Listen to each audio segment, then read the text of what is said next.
ट्रेलरमध्ये असे वडील दिसतायत जे मुलीला रागावतायत. म्हणजे एक कुठेतरी धाक आहे, पण ॲट द सेम टाईम तिच्यासाठीची काळजी सुद्धा त्याच्यात दिसून येतेय. या वडिलांच्या पात्राबद्दल काय सांगाल?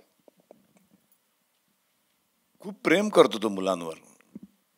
हे ओरडणारे वडील असतात ना किंवा कडक आई वडील असतात हे कधी दुष्ट नसतात.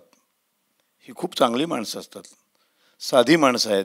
त्याची त्याची कुवत त्याला माहिती आहे. त्याची किती उंची उडी मारू शकतो तो ते त्याला माहिती आहे. त्यामुळे आपण म्हणतो ना की चादर बघून पाय पसरावेत. त्या कॅटेगरीतला आहे तो आणि जुन्या विचारांचा आहे, संस्कारांचा आहे. 7च्या आत मुलींनी घरात यावं अशा टिपिकल ह्याच्यातला तो बाप आहे. म्हणजे तो वाईट आहे असं होत नाही. आता काळ बदललाय आणि सगळंच वेगळं झालंय. म्हणजे तेव्हाचं सगळं चुकीचं होतं असं होत नाही कधी. आता सगळं दृष्टिकोन बदलले, सगळंच बदललं म्हणून आधीचं चुकीचं होतं असं होत नाही. आणि हेच ह्याचाच दोन्हीचा संगम आहे या सिनेमामध्ये.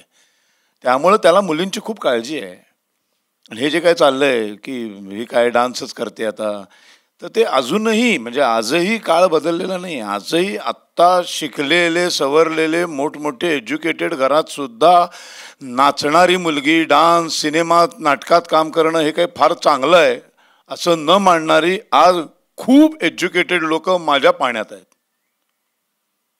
तो तर बिचारा साधा कर्मचारी आहे. एक साधा सामान्य नोकरी करणारा माणूस आहे.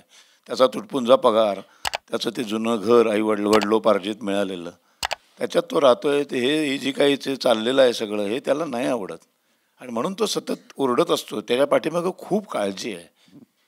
त्यामुळे त्या काळजीतून ते सगळं आलेलं आहे.